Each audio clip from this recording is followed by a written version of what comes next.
Welcome साथियों, आज की ऑनलाइन क्लास में आपका बहुत बहुत स्वागत है। आज हम हिंदी का एक महत्वपूर्ण टॉपिक अलंकार का अध्ययन करेंगे।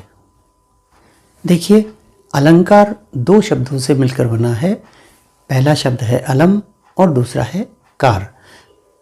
अलम का अर्थ है शोभा और कार का अर्थ है करने वाला या बढ़ाने वाला। यानी कि जो तत्व, जो उपकरण, जो वस्तु या जिसके माध्यम से हम किसी की शोभा बढ़ाते हैं वो अलंकार कहलाते हैं।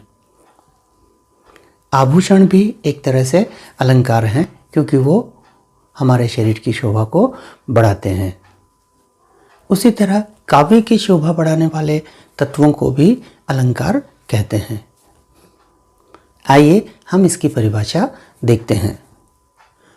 काव्य में निहित भावों को उत्कृष्ट शब्दों एवं अर्थ में सुंदर, सरस और चमत्कारिक ढंग से व्यक्त करने को अलंकार कहते हैं। आइए सबसे पहले हम अनुप्रास अलंकार के बारे में जानते हैं। देखिए, जब एक से अधिक वर्ण एक ही क्रम में बार बार आए, यानी कि एक ही क्रम में उनकी आवृत्ति हो, भले ही उनमें स्वरों की समानता न हो, तो अनुप्रास अलंकार होता है। आइए हम इसे एक उदाहरण के माध्यम से समझते हैं। भगवान भक्तों की भयंकर बुरी भीति भगाइए। अब देखिए, यहाँ परिभाषा के अनुसार भ वर्ण की आवृत्ति बार बार हो रही है। दूसरी बात ये कि भ वर्ण की आवृत्ति बार बार हो रही है, लेकिन स्वरों में समानता भले ही नहीं है। आप देखिए, कहीं भ के रूप में है, कहीं भी है, कहीं भू है, तो स्वरों की समानता नहीं है। लेकिन इसका जो क्रम है वो एक ही क्रम है, यानी कि सभी शब्दों के शुरू में भ वर्ण की आवृत्ति हुई है, इसलिए यहाँ पर अनुप्रास अलंकार है। इसका एक उदाहरण और देखिए।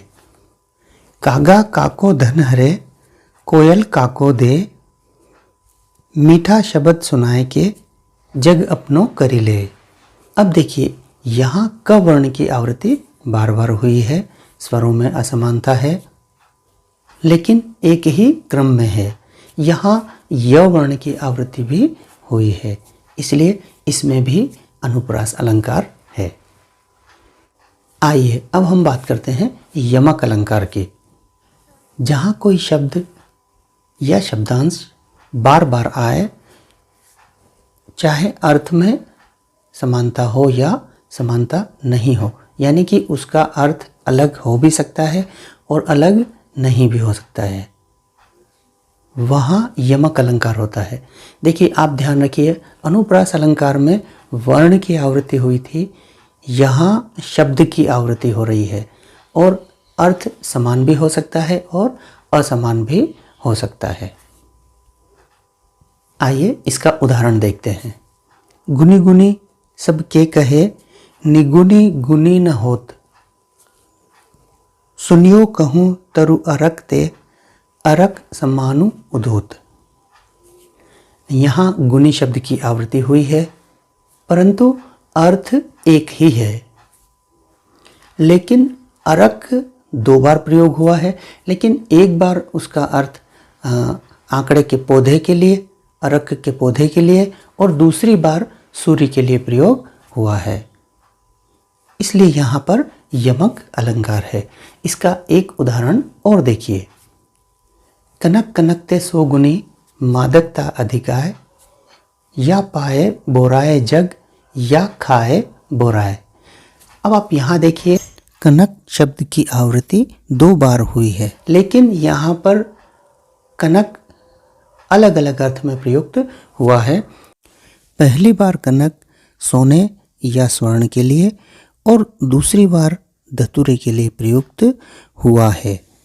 अतः एक ही शब्द की आवृत्ति भिन्न या समान अर्थ में होने से यहाँ यमक अलंकार है। आइए अब हम श्लेष अलंकार की बात करते हैं। अब देखिए श्लेष अलंकार में जो शब्द है वो एक ही बार आता है, लेकिन उसके अर्थ दो या दो से अधिक होते हैं।